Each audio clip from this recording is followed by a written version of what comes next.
Hozirgi kunda O'zbekistondagi eng odamlar diqqat markazida turgan mashina, bizani videolarimizni kommentariyasida to'xtamasdan so'ralgan mashina Kia Sonet. Sizlar bilan Avtoshovoz. Assalomu alaykum.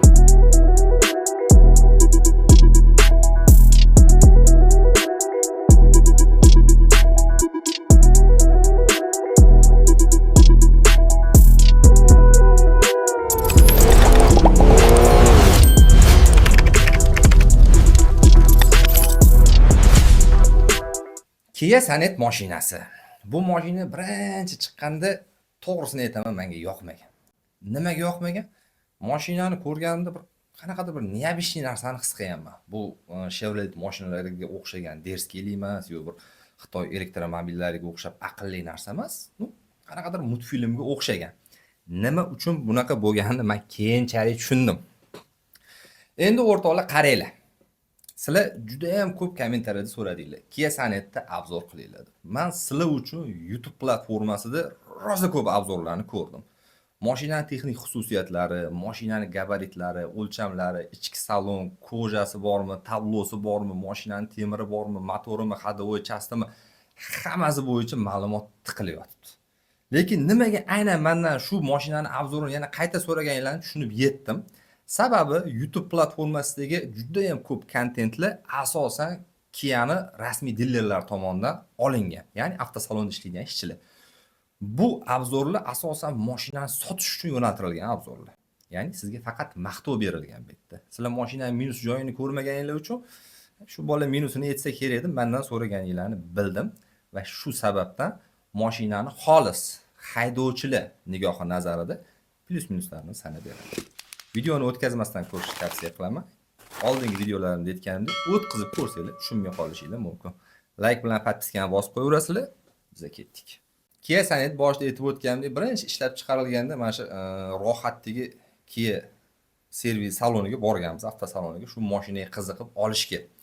O'sha paytda avtomat korobkalari, ya'ni full 4-pozitsiyalari 3 oyda chiqardi mashinani.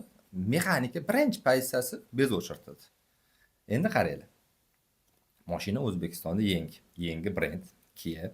Kia'ni bilamiz, Koreyani brendi, inson uchun ishlab chiqarilgan mashinalar deb ta'sirlanadi. Ya'ni insonga qulaylik yaratish uchun ishlab chiqarilgan mashinalar. Bir tarafdan to'g'ri, lekin bu narsa bu model uchun emas. Nimaga? Aytaman sababini. Xullas borib ko'rganimizda sotuvchini aybimi bu, yo avtosalonda ishchilarni tayyorgarligini pastligimi bizga mashina tushuntirib bera olmagan. Yoqmagan sabab mashinani. Mashina shu darajada endi Kia Sonet deyilyapti-da, qarasak Pashti Spark bilan bir xil ekan, birinchi pozitsiyasi. Darajada Sparkdan ham pastroq yuradi. Spark avtomatlari, ichidagi mexanizmlari Kia Sonetda mexanika birinchi pozitsiyasidan ancha aqlli yuradi. Narxi endi buni balansini hisobga olinglar o'zingizlar. Mashinaga shunday qarasangiz, bir multfilmga o'xshab turadi. Men nimaga bunaqa chiqargan ekan bu mashinani desam, endi Kia olganlar mendan xafa bo'lmasin, men to'g'risini aytaman. O'zi bu mashina asli Hindiston uchun ishlab chiqarilgan ekan. Hindiston uchun ishlab chiqarilgan model ekan. Endi Hind kinolarida ko'rgan bo'lsangiz, shunaqa bir multfilmga o'xshagan mashinalar ko'p. Bu ham aynan Hindiston uchun. Kia'ni avtosalonda ishlaydigan sotuvchilar, menejerlar obzor qilishgan mashinani bitta yolg'onni ko'p gapirishgan ekan. Ya'ni avtomobil O'zbekiston yo'llari uchun ishlab chiqarilgan deb. Yo'q, bu narsa yolg'on. Bu mashina Hindiston uchun va Janubiy Afrika davlatlariga eksport qilish uchun ishlab chiqarilgan. Kia zavodini Hindistondagi filialda ishlab chiqarilgan. Keyin mashinaning yana bir ajoyib narsasi bo'lgan. Shaxsan o'zim ximchiska bilan shug'ullanganim uchun bu mashina boshida kelgan partiyalarda shunaqa narsasi bor ediki, olgan odamlar 15 ming, 20 ming yurgandan keyin ximchiska olib kelgandi mashinani. Mashinani qaryapmiz, mashina toza. Nimasi yoqmayapti mashinani desam, hidi bor mashinani deydi odam. Haqiqatda ichiga kirsangiz mashinani toza, lekin absolyutno qanaqadir hid bor mashinada. Keyin bu narsalarni qiziqib tegi yetib ko'rganimni bilganman. O'sha paytda birinchi ishlab chiqarilish boshlanganda hamma ehtiyot qismlari Hindistondan olib kelingan ekan. Endi bu tabiatga, o'sha paytdagi iqlimga bog'liq bo'lgandir, plastikidan, kojalaridan, ichidagi stenasidan qanaqadir g'alati hidlar kelardi. Bu oldingi chiqqan modellarda. Endi hozirgi modellari kelmayapti, bu narsa yo'q bo'lib ketgan bo'lishi mumkin. Mashinani juda ham ko'p ходовойni maqtashibdi. Ходовойi Pashti Tracker 2 bilan bir xil. Nisbatan yumshoq bo'lishi mumkin. lekin Tracker 2 bilan почти bir xil. Bu narsaga yana ham aniqlik kiritish maqsadida mana shu Kia haydaydigan odamlar bilan gaplashdim. Endi men olib mashinani haydab ko'rishim mumkin, lekin doimiy haydab yurgan odamdagi mashinaga baho beradigan mutaxassis bo'lmaydi. Chunki haydab yurgan odam biladi bu narsani. Gaplashib ko'rsam, oldin Tracker haydardim. Tracker 2 olgan edim. Hadovoyi jo'skiligidan keyin buni oluvdim. Bu nisbatan hadovoyi yumshoqroq, lekin baribir Tracker bundan yaxshi edi degan fikrlar juda ham ko'p bo'ldi menda. Juda ham ko'p. Mashinani ichki saloni, motori, hadovoychasi bo'yicha ham ma'lumotlar tiqilib yotibdi. Lekin ko'pchilik shu joyda motori bo'yicha noto'g'ri ma'lumot bergan ekan. Ya'ni 1.5 atmosferli MPI motor. Bu eng zo'r motor, eng zo'r надежный motor deyishibdi. To'g'ri. Qaysidir bir jihatdan to'g'ri. 1.5 atmosferli MPI motor, Koreyada ishlab chiqarilgan motor. Sizga qanaqa tushuntirib bersam bo'ladi? Bir inson ishlayveradi, bir mazasi bo'lmay qoladi, qatidir og'riydi, lekin sizga etolmaydi-da. Birdaniga mazasi bo'lmay tappa ag'dariladi. Bu motor xuddi shunaqa. Ishlayveradi, nimadir muammosi bo'lsa bildirmaydi-da. Qanchadir ma'lum vaqt o'tgandan keyin noto'g'ri xod qilinadi, noto'g'ri moy quyib qo'yiladi yoki noto'g'ri benzin bo'ladimi? O'zidan-o'zi o'lib qoladi. Oldinroq sizga signal beradigan motor emas. Juda bir odamlar anaqasida tushuntiradigan bo'lsa, juda bir uyatchang, tortinchoq, jim yuradigan motor. Bu endi zo'r motorni bilmayman men bu narsani. Zo'r mexanizm agar muammoli ishlaydigan bo'lsa bildirish kerak. Bunda yo'q bu narsa. Juda ham zo'r atmosferli motor deyishgan, ot kuchi past.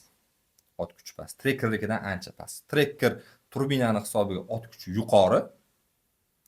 Yurishi, tortishi zo'r. Bu ham zo'r. Shahar sharoitiga. Kia'ni yaxshi ko'rgan odamlar bu mashinani olmaydi. Nimaga?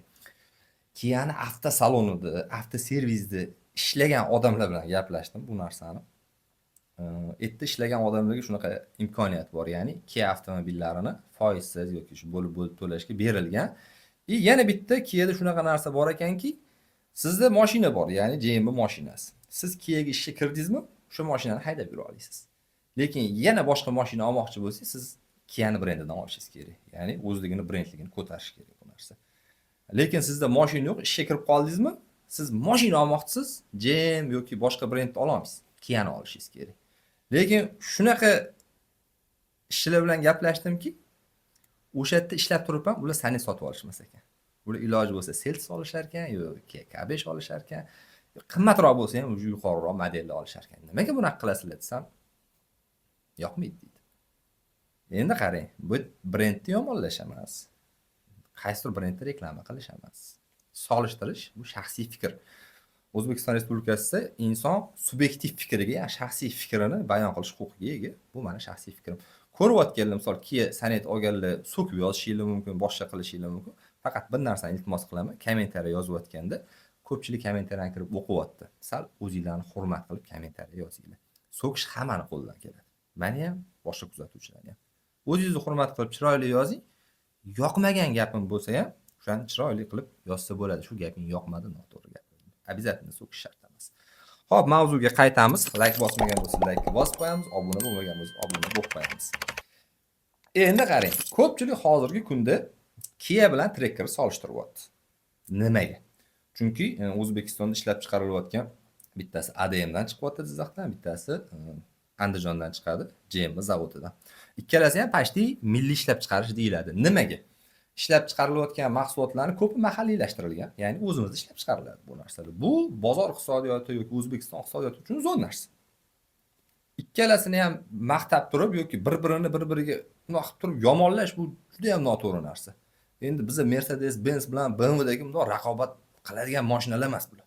Ochig'ini aytish kerak bu narsani. Trekker bilan solishtirib bering deyishibdi. Buni olaylikmi Kia'ni yo Trekkerni olaylikmi deyishibdi. Meni maslahatim, imkoniyatingizga qarab turib, ikkalasida ham rastrochka bor ekan, ikkalasini ham olib turib haydab to'lab tashiyman degan tushuncha qachon to'g'ri? Oldingi videomda aytganman, oyligingiz yoki o'sha har oy bir marta oladigan plyus tayin bo'lsa, o'shani yopishga yetsa, olsangiz, пожалуйста, gap yo'q, bilinmaydi. Lekin hozirgi kunda O'zbekiston sharoitida nima ko'payib ketdi? Oldinlari biz yoshligimizda odamlar inomarkalarni, qimmat mashinalarni pont uchun olishardi, ya'ni olib maqtanib yurish uchun. Hozir 90% Yandex uchun oladi bu mashinalarni. Odam o'zi haydayman degan odamlar oddiyroq arzonroq mashina haydab yuribdi. Ko'chadagi 90% inomarkani qarang, elektromobilni qarang, hammasi Yandexda yuribdi. Hammasi yo arenda, yo nasiya savdo, yo рассрочка, yo kredit. Bu ochiq fikr, ya'ni o'zimning fikrim. Qaysi birini olish masalasiga keladigan bo'lsak, sizga mashina nimaga kerak? Yandex qilaman, tirikchilik qilaman desiz, bu ikkalasini emasga tavsiya qilmayman. Undan ko'ra bu ikkalasini puliga elektromobil beradi, shuni olganingiz yaxshi.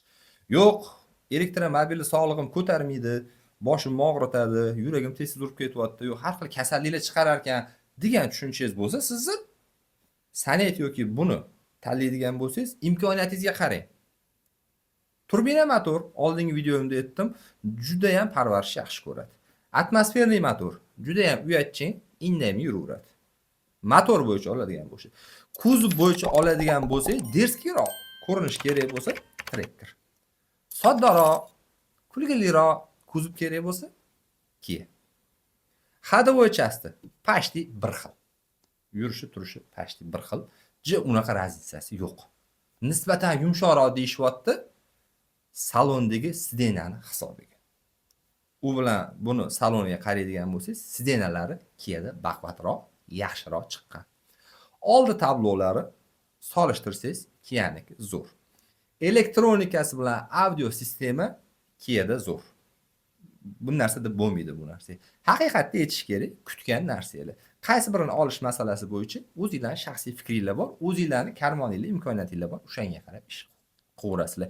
Lekin men ikkalasini ham olib turib Yandex qilib yurishni maslahat bermayman. Chunki bu mashinalar juda ham ko'p proyektda Yandex qilish uchun, kira qilish uchun chiqarilmagan. Agar rostmana Yandex qilib maza qilaman deydigan bo'lsangiz, Cobalt yoki elektromobil. Hop, yana odamlar so'rashibdi, mashinalarni reklama qilib berish uchun nech pul olyapsiz deb.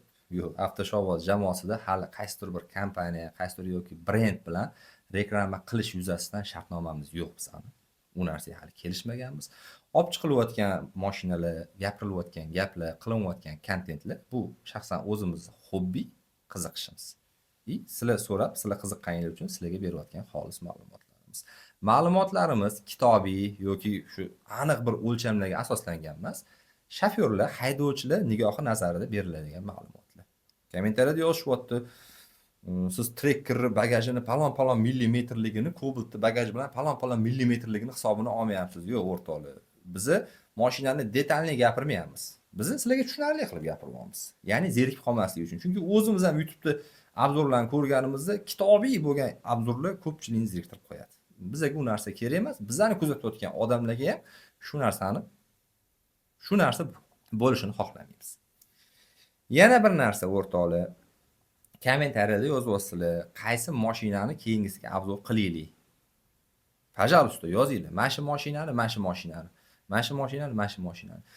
Sizlar iloji bo'lsa, imkoniyat bo'lsa shu narsaga, agar jahlingiz chiqmasa, nima uchun olmoqchi bo'lganinglarni yozinglar. Ko'pchilik so'rayapti. 200 million pulim bor, nima mashina tavsiya qilasiz? 300 million pulim bor, nima mashina tavsiya qilasiz? Nima uchun olayotganingizni bilmasam, men sizga mashina tavsiya qila olmayman. Chunki mashina bir ikkinchi xotin bu. Oddiy qilib aytganda ikkinchi xotin. Ko'pchilik odamlar mashinadan foydalanishga oladi. Kamdan kam odam mashina olib qo'yib prosta haydab yurishga oladi. U prosta haydab yurishga olgan odam 100% YouTube'ga kirib video ko'rib o'tirmaydi odam. Siz foydalanmoqchisiz, nimadir qilmoqchisiz shu mashina orqali. 200 million pulim bor. Men o'zim shu mashinada tirikchilik qilmoqchiman. Nima modelni maslahat berasiz? Sizga maslahat bera olaman. 300 million pulim bor. Men mashinani prosta vid uchun haydayman siz, sizga boshqacha model tavsiya qilinadi. Agar bitta modelga yopishib olinsa, u to'g'ridan-to'g'ri o'sha modelni reklamasi bo'ladi. Reklama boy aytganimdek hech qaysi kompaniya bilan bizning dogovorimiz yo'q. Xullas, paka bo'shimiz.